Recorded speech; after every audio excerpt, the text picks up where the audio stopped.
Welcome to the DevReady Podcast, where we're helping non-techs build better tech. Today we're joined once again by Jeremy Streten from Business Legal Lifecycle. Jeremy joined us on episode 54 talking about the product development process that he'd gone through around Business Legal Lifecycle. Today he's here just to share a little bit more about some educational pieces for people listening in to understand their legal requirements and some things they might want to consider and think about. Jeremy, thanks again for joining us. Thanks so much for having me, Andrew and Anthony. It's a pleasure to be back. It is. It's been every year. Time flies when you're having fun.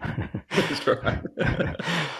So last time we spoke a bit more about the development of what you've been putting together.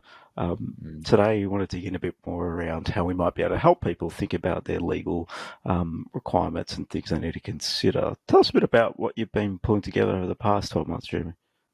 Yeah, thanks, Andrew. So what we've put together is an education course and platform for business owners to really understand what it is they need to do in their business from a legal perspective, why they need to do it, and really give them the knowledge. Because what we found was that people that they took our tests and they found what they needed to do, but they didn't really understand what all of that meant, and they didn't understand why they needed to take those certain legal steps. They didn't understand the why behind it. So we developed this education course, which goes through each of the phases. It has videos and workbooks and really works you through understanding what you need to do. And we really we really did it because you can understand the law without a law degree.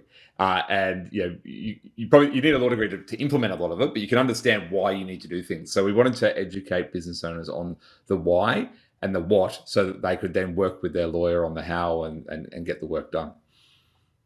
I think why is always important, isn't it? We can be told to do X, Y, Z, but if there's no real meaning behind it and ramifications as to not doing it, some things that people need to understand, I think, it makes a big pivotal difference in terms of helping our listeners out there in terms of they're in business, they're building product.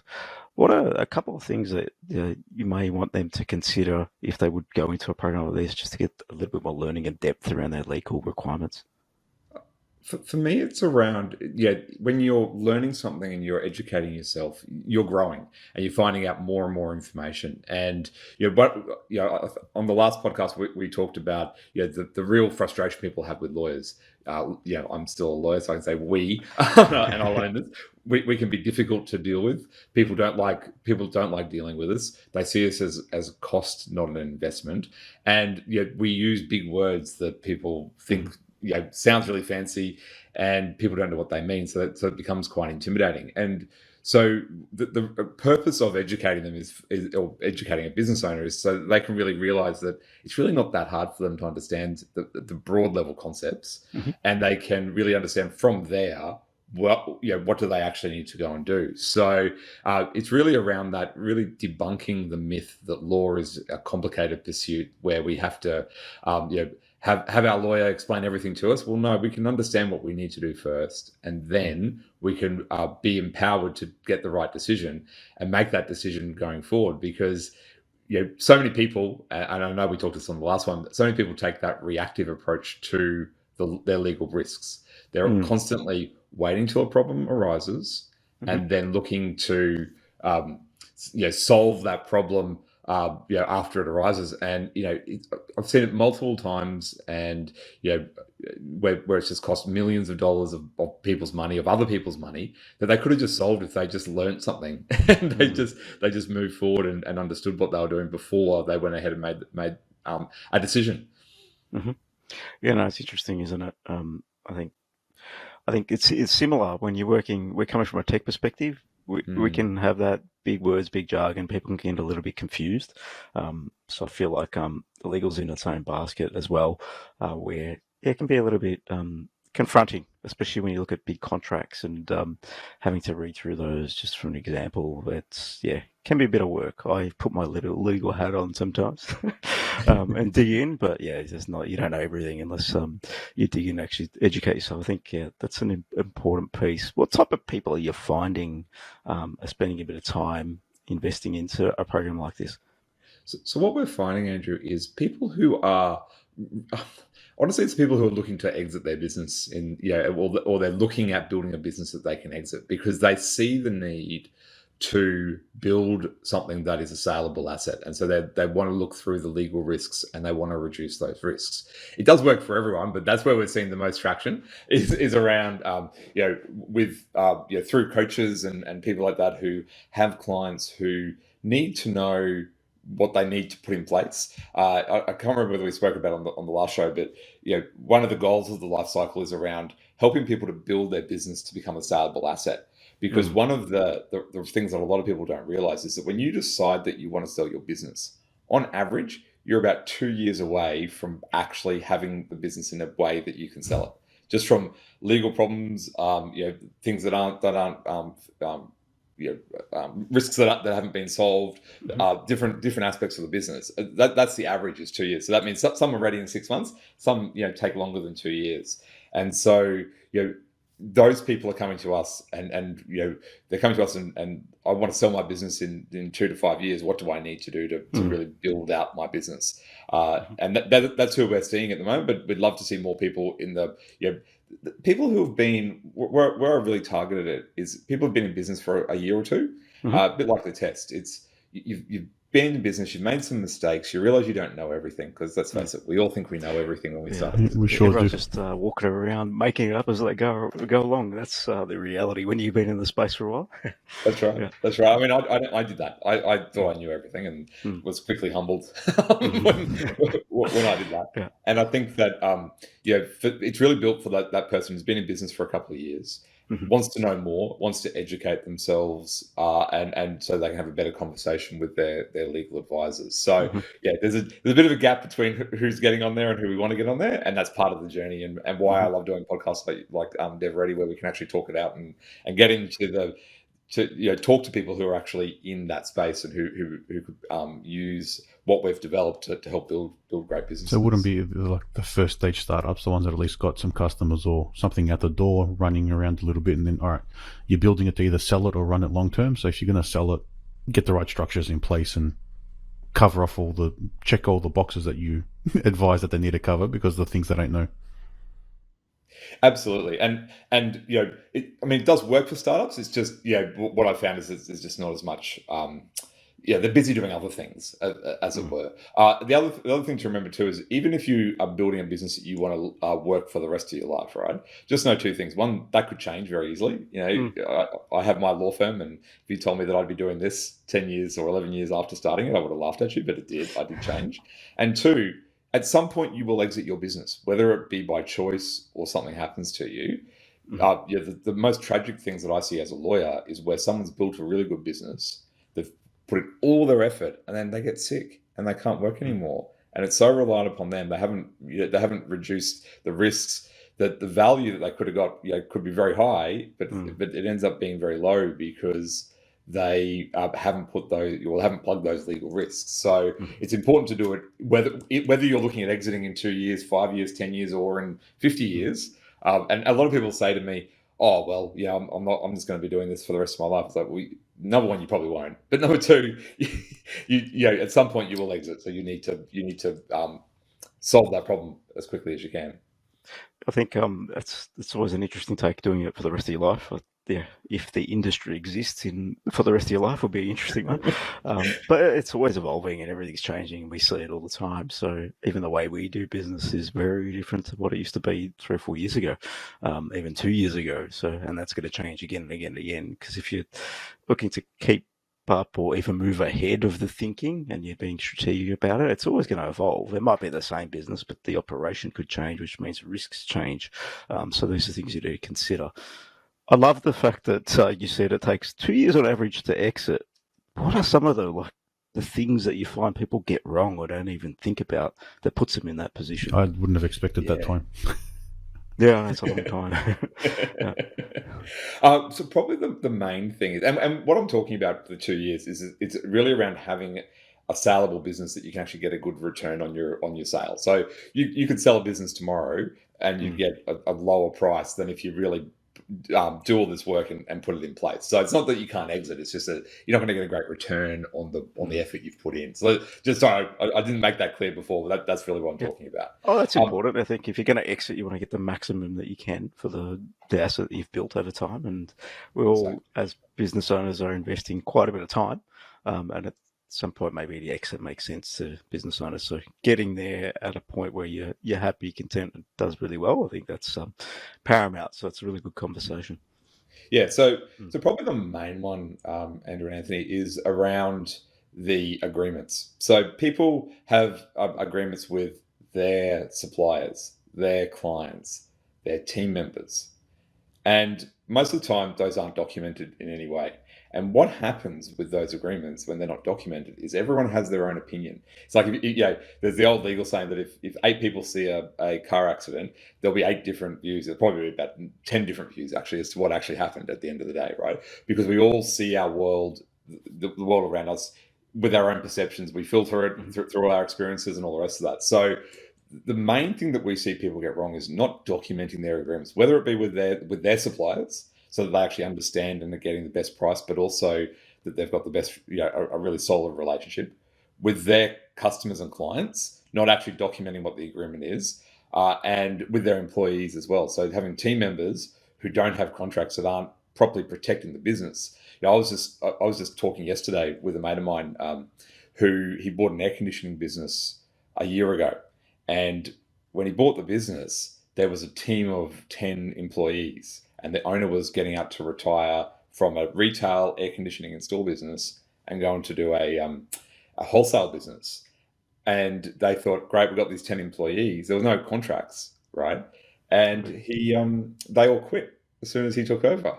And and including, I think, half of them went and started their own business because there was no agreement in place. And we told them to get agreements. We went through that, and they were like, no, it's all good. And then they didn't have agreements. And so, for the last year, that business has just not done what it could do. It hasn't reached its potential because, they didn't have good agreements in place to really document those things.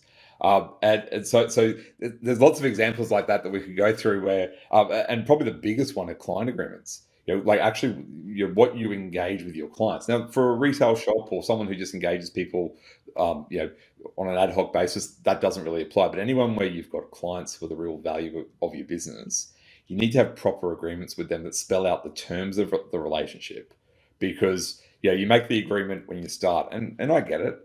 When you start business, you're super excited. You want to get in there and do the work. You want to get in there and get the money just in. Just getting a client or two is a big tick at the early stages. It's the last thing you think about. You're not thinking about it. That's all you're chasing.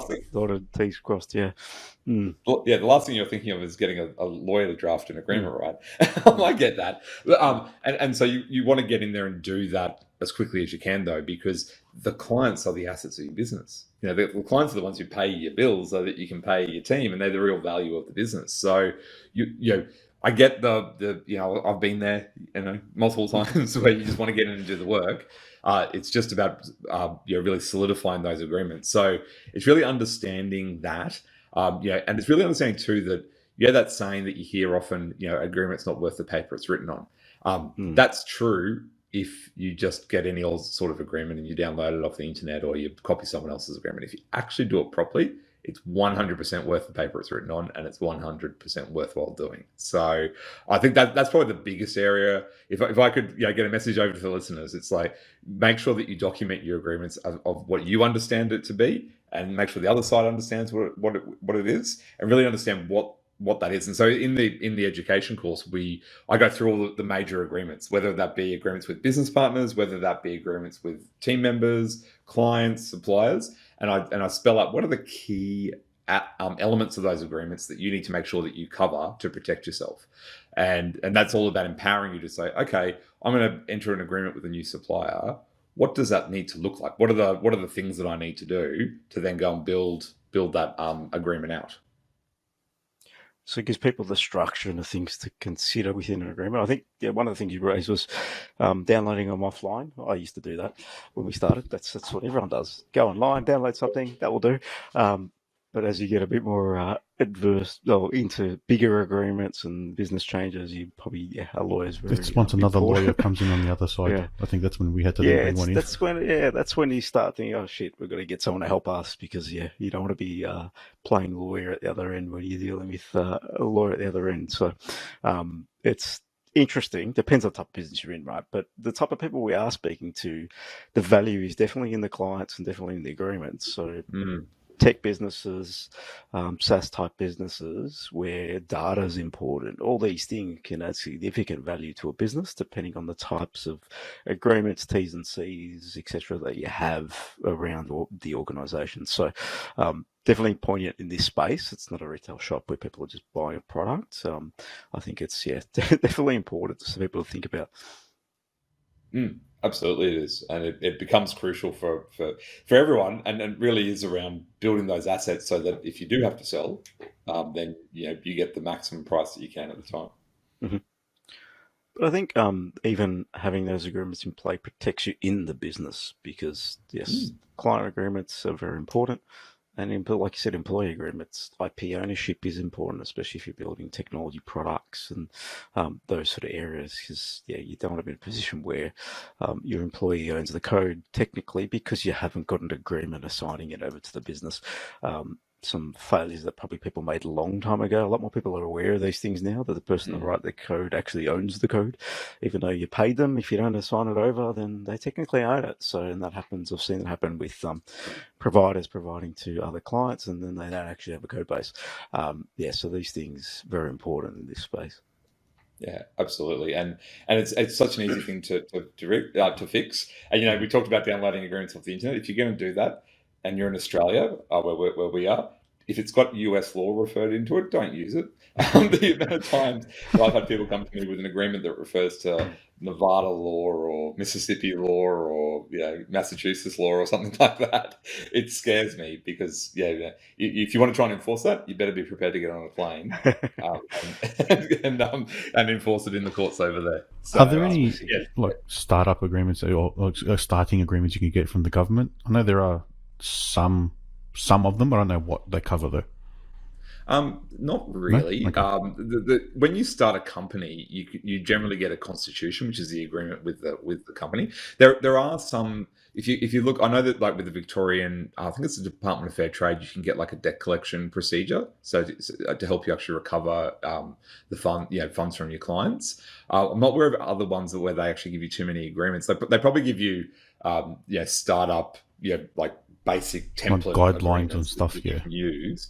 But again, they're not customized for use, but they would work to start off with. And you prove out the fact that your business is actually going to be viable. Like actually prove that first, and then you can go down the route of getting proper legal agreements. I just wouldn't leave it very late. And as you said before, Andrew, this is good advice, even if you're going to continue in your business going forward, because if you've got a misunderstanding with someone from the beginning, and that you might not find out about that for 2 or 3 years, and then it's he said, she said, or he said, whatever, and then you end up in fights, and the only people who win are lawyers in that situation. So you're better off documenting it at the beginning. Mm-hmm. Yeah, I think from a startup world and people that are building new product ideas, it's one of the last things I think about. Because even structuring the way your company is, and thinking about that before you get to a point of thinking about exit's important. So there's a number of areas there. Do you provide starting bases for people to start from, or how does it work for the course? Is it context, or do they also get some sort of template structures that they can work from or work with their lawyers from?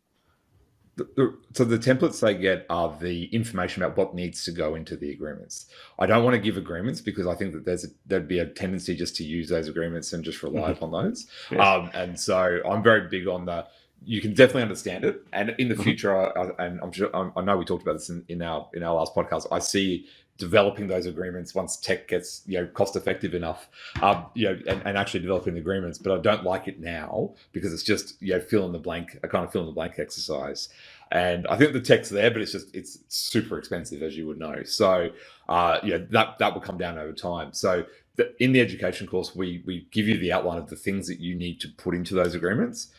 I'm very much of the view, and I've seen it time and time again, where you do just need to go to the lawyer and not just rely upon that, that agreement that you download off the internet. It causes too many problems. And if you can't, if you can't find a good lawyer, we can actually refer you to lawyers. We have a network of lawyers as well, and people who will treat everyone right.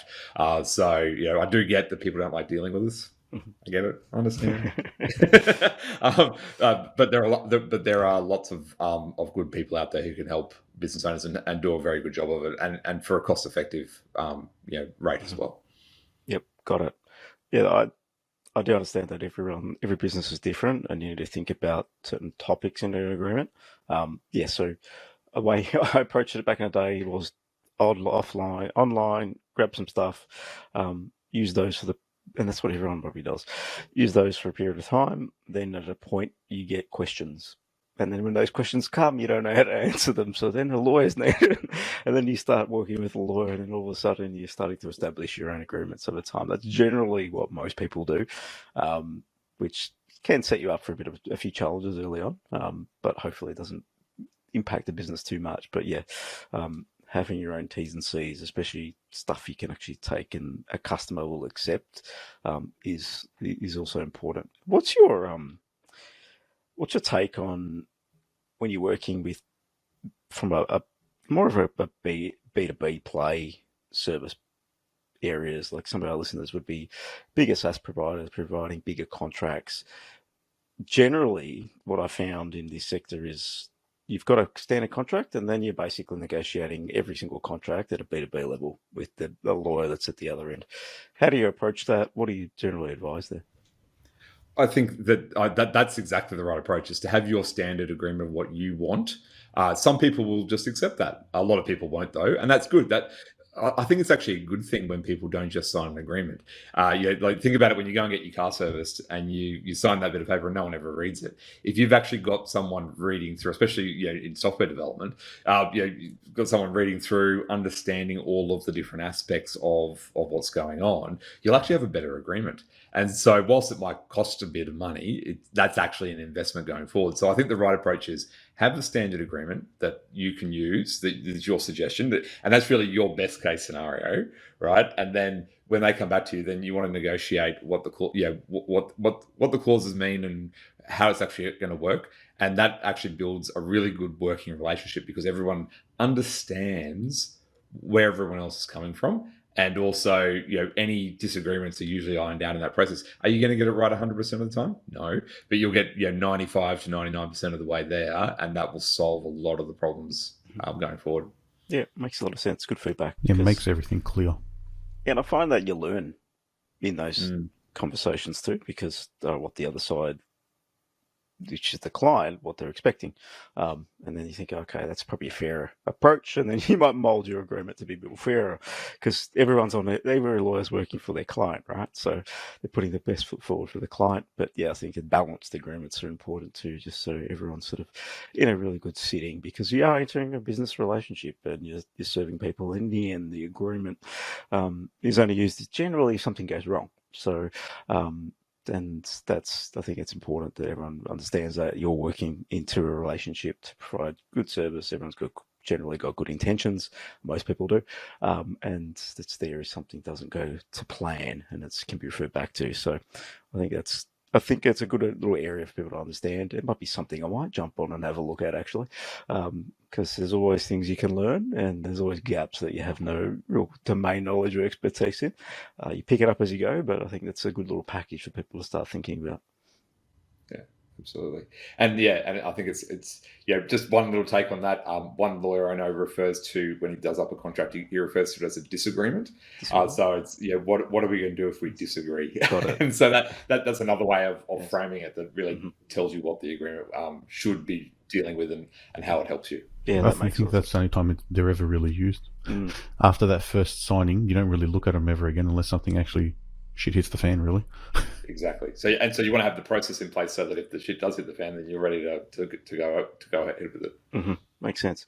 If anyone wants to find out about the course, how do they get access? What can we do to share it out, Jeremy? Yeah, thanks. Thanks. As a thank you for having me on, we've developed another page. If listeners of the first episode, remember we did the same. If you go to businesslegallifecycle.com/devready22, because we're recording this in 22, they can go if they want to sign up to the course. You can either, so the life cycle's in 13 phases. You can either sign up for the whole course and you get access to that for a year, or you can sign up for a phase and you get access to that for 2 months. Either way you go.